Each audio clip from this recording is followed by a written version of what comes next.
The trap. Captain Elena Vasquez stood at the observation deck of the diplomatic station Nexus Prime, watching the stars dance beyond the reinforced transparent aluminum. The station hung in neutral space, equidistant from the territories of 5 different alien species who had finally agreed to meet with humanity. After 3 years of failed communications and border skirmishes, this summit represented the first real chance for peace. Helena adjusted her dress uniform, the midnight blue fabric crisp against her olive skin. At 32, she had already seen more combat than most soldiers experienced in a lifetime. The scars on her hands told stories of boarding actions against pirate vessels, and the slight limp in her left leg came from a plasma burn during the frontier wars. But today, she wore the uniform of a diplomatic advisor, not a warrior. The irony wasn't lost on her. Humanity's reputation as Deathworlders preceded them wherever they went in the galaxy. Earth, with its crushing gravity, violent weather patterns, and predatory ecosystem, had forged humans into something that most alien species found both fascinating and terrifying. Where other species had evolved cooperation and peaceful coexistence, humans had learned to fight, adapt, and overcome. Ambassador Harrison Chen approached from behind, his footsteps echoing in the empty observation lounge. A career diplomat in his 50s, Chen represented everything Elena was not: refined, cautious, and eternally optimistic about the possibility of peaceful resolution. "Nervous?" he asked, joining her at the viewport. Elena shook her head. "Prepared. There's a difference. The Keth Mori delegation arrived an hour ago. Commander Kethfar himself is leading their group. That's significant. He's never left their home system before." The Keth Mori were the dominant power in this sector, a species that had evolved from pack hunters on a world with perpetual twilight. Tall, lean, and covered in chitinous armor that gleamed like black metal, they moved with predatory grace that reminded Elena of the big cats she'd seen in Earth's nature preserves. Their society valued strength above all else, which made them natural rivals to humanity's expanding influence. "What about the others?" Elena asked. "The Veltar sent their trade council. They're more interested in economic agreements than military ones. The Zorathi brought their science cast, probably hoping to study us. The Hikari delegation is small but includes their war leader, which could mean anything. And the Prexians." Chen paused. "The Prexians sent their most junior ambassador. Either they don't take this seriously, or they're planning something." Elena nodded, filing away the information. In her experience, when multiple species suddenly wanted to talk instead of fight, it usually meant they were planning something bigger than warfare. Peace negotiations often served as cover for more ambitious schemes. "Captain Vasquez," Chen continued, "I need you to understand that today's success depends on showing these species that humanity can be reasonable. We're not just the violent Deathworlders they fear. With respect, Ambassador, maybe a little fear isn't such a bad thing. Fear keeps you alive. It also keeps others from testing your limits." Chen frowned. "That kind of thinking is exactly what we're trying to move away from. We need to show them we're civilized." Elena turned to face him fully. "Ambassador, I've read the intelligence reports. Each of these species has tried to probe our defenses in the past 6 months. The Keth Mori attacked 3 of our mining colonies. The Prexians have been funding pirates to raid our shipping lanes. The Hikari tested their new stealth technology against our patrol fleets. They're not here because they want peace. They're here because they want to figure out how to beat us without taking the kind of losses they'd face in open warfare. Then it's even more important that we prove their assumptions wrong." Elena sighed. Sometimes she wondered if diplomats were trained to ignore obvious threats or if it came naturally. "I'll follow your lead, Ambassador, but when things go wrong, and they will go wrong, remember that being civilized doesn't mean being helpless." 2 hours later, Elena found herself in the station's main conference chamber, a circular room designed to accommodate the various physiological needs of multiple species. The lighting could be adjusted across different spectrums, The atmospheric composition could be modified in different zones, and the seating arrangements could be reconfigured for everything from humans to the gas-breathing Veltar. The alien delegations had arranged themselves in a rough circle around the central platform, where Ambassador Chen stood with his prepared remarks. Alina positioned herself near the chamber's entrance, officially to serve as a liaison, but actually to maintain sight lines and control access points. Old habits died hard. Commander Kethvar dominated the Kethmori section, his 8-foot frame draped in ceremonial armor that looked more functional than decorative. His 4 arms were folded in what Alina recognized as a posture of barely restrained aggression, while his large compound eyes tracked every movement in the room. The other Kethmori maintained similar positions, creating a formation that Alina's tactical training immediately identified as a combat spread. The Prexian delegation consisted of 3 individuals clustered around a mobile platform equipped with translation equipment and what appeared to be scanning devices. Their pale, amphibious forms were difficult to read, but Alina noticed they kept glancing toward the chamber's environmental controls. The Hikari war leader, a massive creature that resembled a cross between a bear and a rhinoceros, sat motionless but alert. The Veltar floated in their atmospheric suspension pods, while the Zorathi scientists huddled together, occasionally making notes on their handheld devices. Ambassador Chen began his opening remarks, speaking about mutual understanding, shared prosperity, and the benefits of peaceful coexistence. His words were translated into the various alien languages by the station's universal communication system, but Alina could tell from the body language around the room that few were truly listening. She was watching the Prexian delegation when she noticed the first anomaly. One of them was operating what looked like a standard translation device, but the energy signature was wrong. Alina's enhanced visual implants, a standard military modification that allowed for spectrum analysis and threat detection, indicated that the device was emitting focused EM pulses toward the chamber's atmospheric systems. Alina touched her earpiece, activating a private channel to the station's security office. "Control, this is Vasquez. I'm reading unusual energy signatures from the Prexian delegation. Recommend immediate scan of environmental systems." The response came back in less than 30 seconds. "Vasquez, we're showing green across all systems. No anomalies detected." That was wrong. Alina's implants were military-grade and specifically designed to detect threats that might not show up on standard sensors. If she was reading energy pulses, they were there. She took a step closer to the Prexian group, trying to get a better reading on their equipment. That's when she noticed that the chamber's air circulation had changed. The background hum of the ventilation system had shifted to a different frequency, and there was a barely perceptible sweet smell in the air. Alina's combat training included extensive education about chemical and biological weapons, and every instinct she possessed was now screaming warnings. She activated her earpiece again. "Control, I need immediate evacuation of the conference chamber. Possible chemical contamination in progress." "Negative. Vasques. All readings are normal. Maintain position." Alina realized with crystalline clarity that the station's security had been compromised. Whatever was happening, it had been planned well in advance, and her own people either couldn't or wouldn't help her. She looked toward Ambassador Chen, who was still speaking, apparently unaware of any danger. The sweet smell in the air was getting stronger. Moving with the smooth efficiency that came from years of combat experience, Alina began walking toward the central platform. She needed to reach Chen and get him out of the chamber before whatever was in the air circulation system took full effect. But as she moved, she noticed that the alien delegations were all watching her with expressions that she now recognized as anticipation. "Ambassador," she called out, her voice carrying clearly across the chamber. "We need to leave. Now." Chen paused in his remarks, looking confused. "Captain Vasquez, what?" That's when the gas hit them.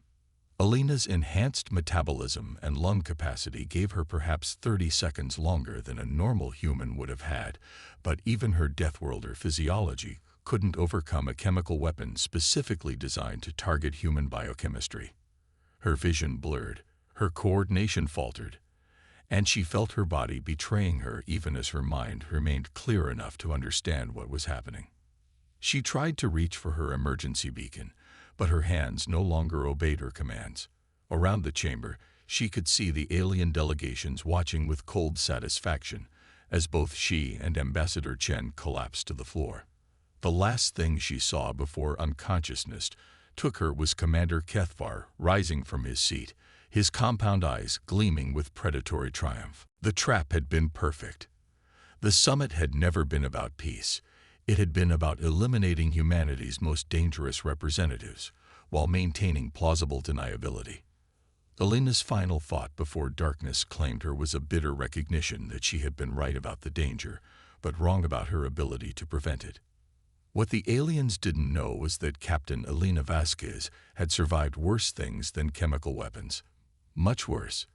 And when a Deathworlder survives your first attempt to kill them, the second attempt becomes exponentially more difficult. The hunt begins. Alina woke up in hell, or at least what passed for hell in the maintenance section of Nexus Prime. Her head felt like someone had used it for target practice with a plasma cannon, and her mouth tasted like sheep chewing on recycled air filters. But she was alive, which was more than her attackers had intended.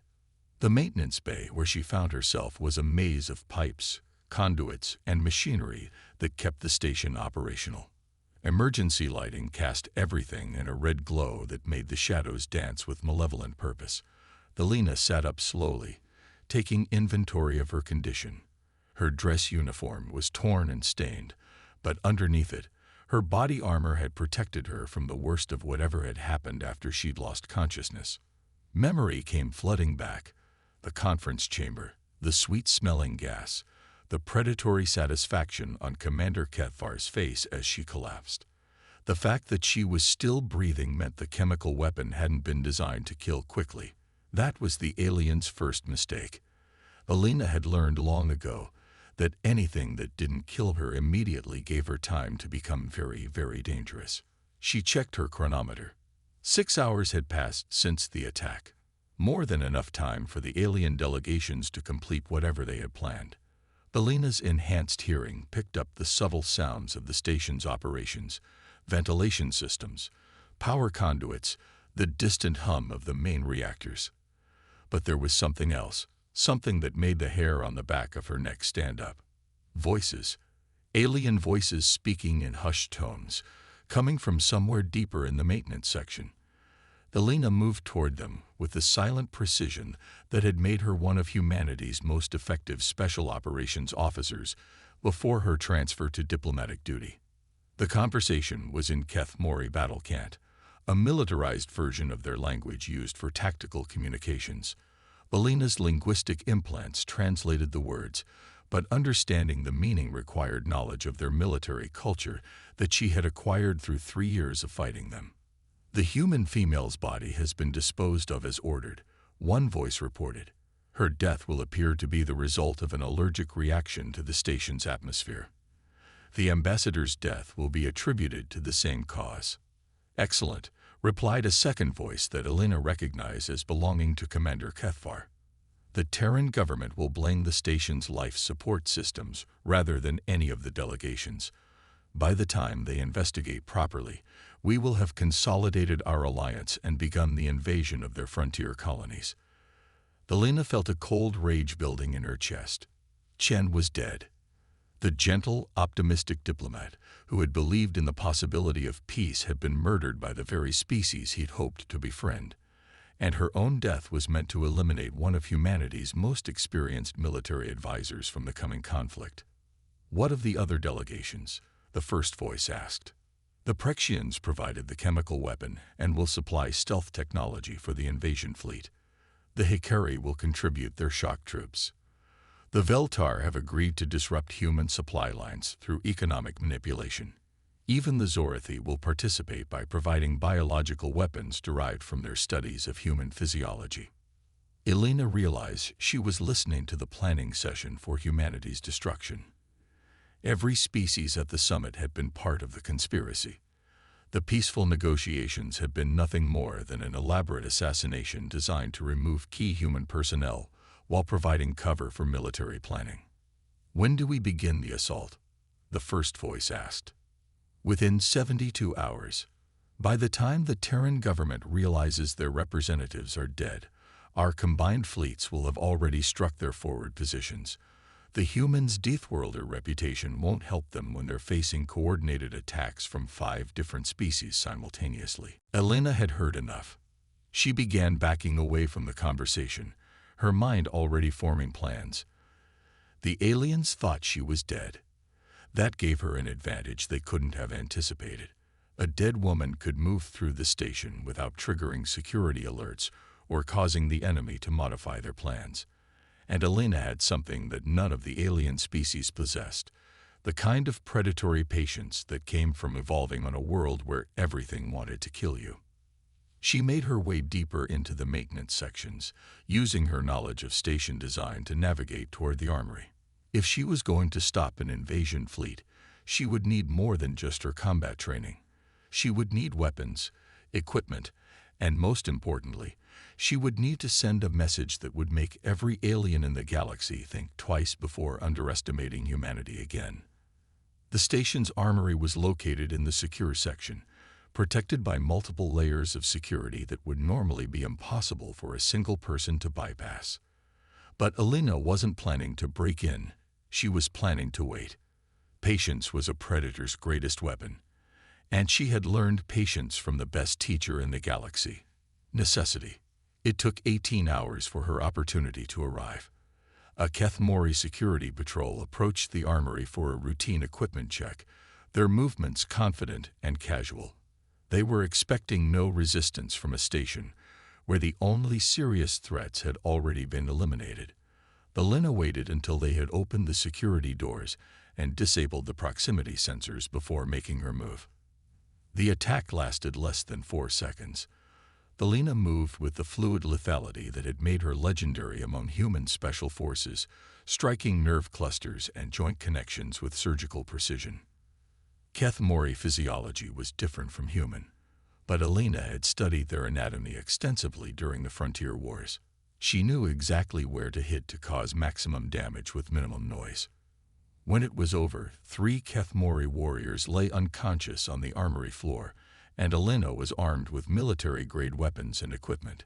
She appropriated their communication devices, scanning tools, and most importantly, their access codes to restricted areas of the station.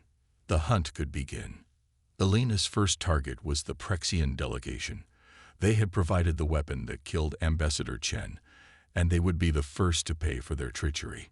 Using the Kethmori access codes, she gained entry to the diplomatic quarters where the aliens were housed during the summit. The Prexians had established their temporary residence in a section of the station designed for aquatic species.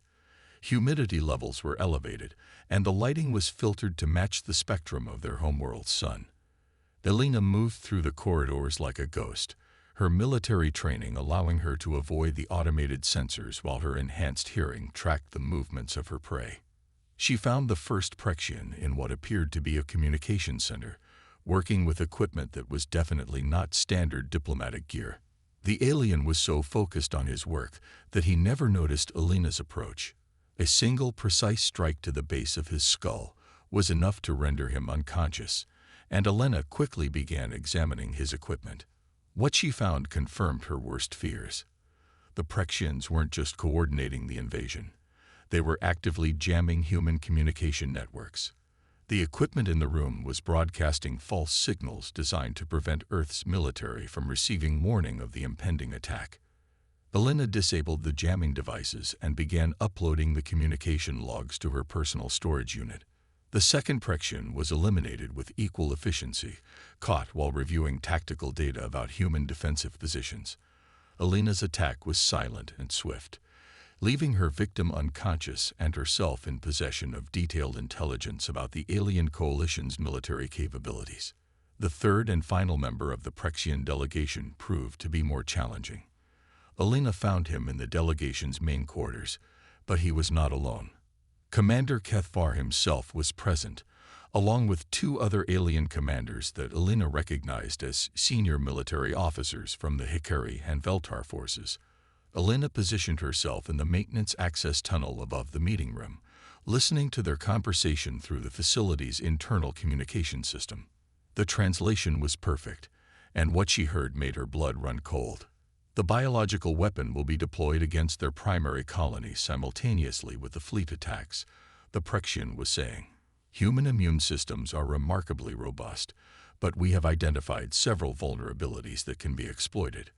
The mortality rate should exceed 60% within the first wave of infection. 60% is insufficient, Kethvar responded. The human's Deathworlder adaptability means that 40% survival could still represent a significant threat. What can be done to improve the weapon's effectiveness? We could modify the delivery system to target their water supplies as well as their atmosphere. That would increase mortality to approximately 85%, but it would also make the weapon more detectable.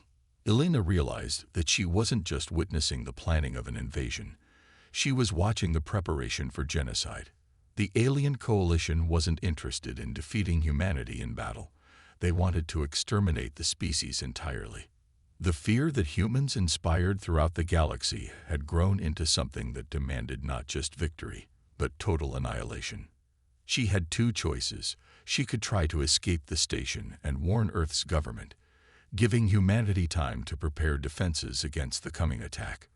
Or she could stay and eliminate the leadership of the alien coalition, disrupting their plans and buying time for her people, while sending a message that would resonate throughout the galaxy. Elena Vasquez was a soldier, not a diplomat. She had been trained to neutralize threats, not to run from them.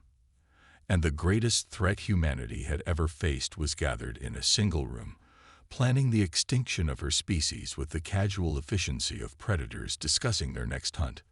The decision was easy.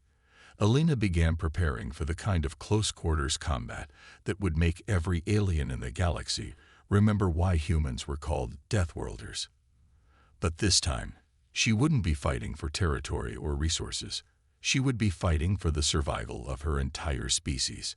And when a human fights for survival, the galaxy itself holds its breath.